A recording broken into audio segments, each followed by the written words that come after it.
It's your boy Joe coming at you live and direct from the battle booth. Hey, first and foremost, man, salute to y'all. Appreciate y'all for the support. Make sure you hit that like, that subscribe. Secondly, free Palestine. You already know what it is. Third, if you're not paying attention to what's going on with the dollar globally, make sure y'all looking into that, because learning about that type of stuff, what's going on right now, could help y'all make certain moves and decisions within the next couple of years that could help a lot of y'all, a lot. You know what I'm saying? Eazy the Black Captain, bro. Oh my goodness. There's a couple of things that I want to talk about real quick. Eazy just released, I believe it was part 3 of his little docu-series thing that he's been releasing for this promo run leading up to the battle versus CASSIDY, the problem, CASSIDY, the hustler, CASSIDY. You know what I'm saying? CASSIDY's been painting these narratives, you know what I'm saying, painting pictures, you know what I mean, giving away his angles, talking about Eazy's not from Philly, Eazy got punched on by Papoose and blase, blase, blah. Eazy's been addressing, you know what I'm saying, those rumors head on in this little docu-series. The most recent one was a little bit intriguing. And I'll tell you guys why I think it's a little bit intriguing. And then I also want to talk about this whole Eazy situation, bro. It seems as if, though, just because some people show support, right, for an Eazy the Black Captain, while 90% of the battle rap community wants to hate, you're considered an Eazy or somebody. First and foremost, I've never been a fanboy of anybody, and I never will be a fanboy of anybody. Me, personally, I have respect for people for certain reasons, and I want to talk about exactly and specifically why I got a lot of respect for Eazy. This whole documentary thing, though, man, is very intriguing, bro. We recently had a lot of Philly people come out and start to talk a lot about Eazy the Black Captain. You know what I'm saying? Eazy the Black Captain not being from Philly, not being thorough, being a liar, this, that, and the fifth. But there was a little bit of information that was left out when we were starting to talk about why exactly this was happening, right? Because if we recall, there was once a point in time where it seemed like Philly had Eazy's back. And by Philly, what I mean is the battle rappers in Philly. I'm talking about Reed Dollaz, K. Walker, etc. Even other people outside, Muslim Poppy and other people like that, right? Zeds, people had his back. But then somewhere along the lines, things changed, right? Y'all know what they say about money, bro, and business. Once money and business gets involved, bro, everything just goes to shit. You try to start a podcast with some people you thought was your friends, everything goes to shit. You try to start something where money's actually now being made, right? Things typically go to shit. We didn't know when Reed Dollaz and all these people were talking about how Eazy's not from Philly. We didn't know exactly or specifically why or what it was where this energy switched up. But it switched up along the way. Apparently, it turns out, bro, that things started switching up between Eazy and Reed Dollaz specifically when Reed Dollaz was asking Eazy for upfront money for a situation and he didn't get it. Me and you sign a contract, and I tell you, all right, bro, you know what, I'm going to book you for this.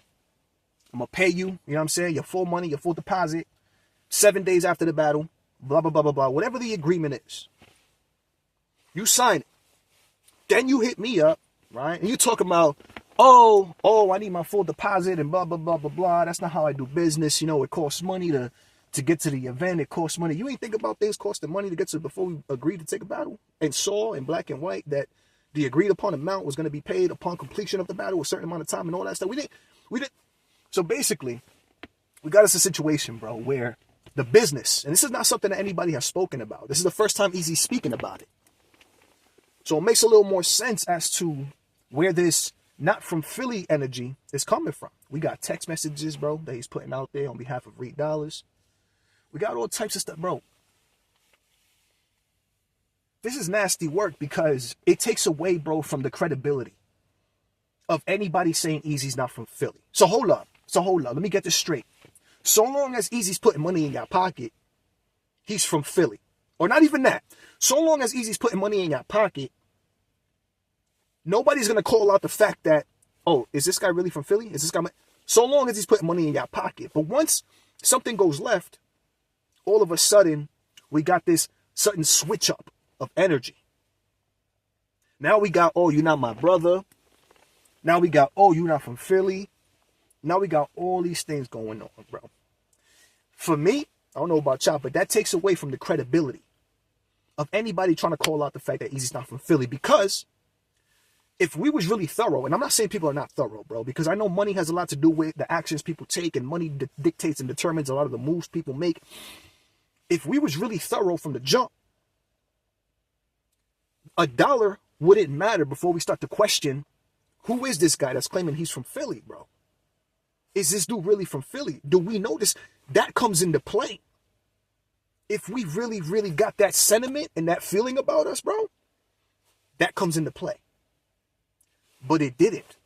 It didn't come into play. Apparently, Calico was one of the first people to call out the fact that Eazy's not from Philly. It wasn't even Philly people. I don't know about y'all, but an angle like that, for me, it takes away the effectiveness, bro, of people trying to say that Eazy's not from Philly. It takes away from that effectiveness, bro. If you didn't call it out from the jump because you could have possibly gained from it, that's a problem, bro. That goes against integrity. That goes against morals and principles. That's what that goes against. I understand it because it had to do with money and business, right? I'm not, like caught up on that. I could care. But this is what I'm saying and what I've been saying from the jump, that this whole angle doesn't matter, bro. It's irrelevant. And now that we know even more details as to why these angles even started to come about, it matters even less, bro. It matters even less. And just like I knew from the beginning of this whole campaign, it's going to come down to the bars, bro. It's going to come down to that on-stage battle. It doesn't matter what these narratives are, bro, because, you can look into any one of our histories, bro, and find something stupid or something that you could probably switch up and manipulate and make look like we crazy or something like that, bro. I consider myself to be a thorough person, but I'm sure you could find some stupid shit that I probably got arrested for or did that I'm not proud of. You know what I'm saying? Like, it's just like, bro, none of that stupid shit matters unless you did something crazy, like heinous, bro, and that shit don't matter, bro. You know how much stupidity, bro, people have been exposed for in battle rap? And we're going to sit here and make it a big deal that Eazy wasn't on a Philly block from when he was born to when he was like 15 at least? That's the... Bro.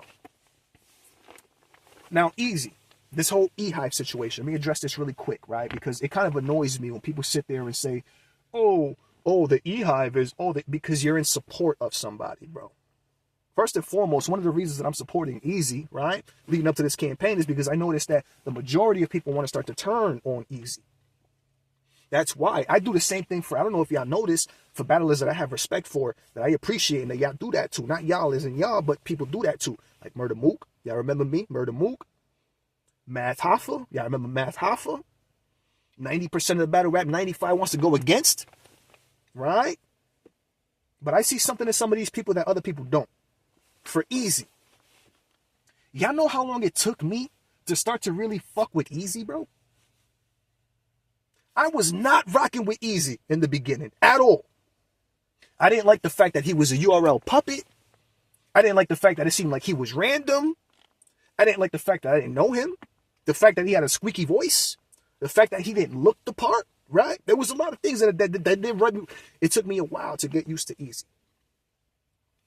Eazy completely gained my respect, flipped it upside down, when he demonstrated to us what's possible.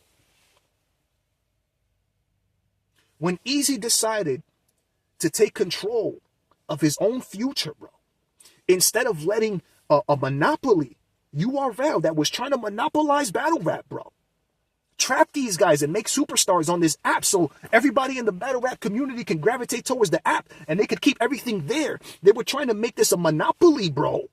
I don't understand. Do we need to take a trip down memory lane? I wasn't rocking with Eazy when he was on the app, when they was manipulating numbers to make him seem like he was unbeatable. I saw what was going on. A lot of us see what was going on, bro. A lot of us are looking at this shit from the outside in, bro. We're not inside looking. No, I'm from the outside looking at this. I saw what was going on, bro. They were trying to create a superstar on their app, bro. They were trying to set a precedence for the future. This is where battle rap is going to live. This is how y'all going to become famous. This is what it's going to be. Y'all know what Eazy did? Do y'all remember? Or some of y'all knew, bro? This is why I respect Eazy. Because he said, fuck that, bro. He said, fuck that, bro. And he took control of his own future, bro. Some of y'all can sit here and disagree and be like, oh, he was on a contract and he was supposed to do... Blah, blah, blah, blah. Fuck that, bro. You want a slave contract, bro? Making slave wages, bro? Having to work your life away? Nah, bro. So that's why I got a lot of respect for Eazy. So y'all let me know what y'all think of that, man. You already know what it is. It's your boy Joe coming at you live and direct from the battle. Boo!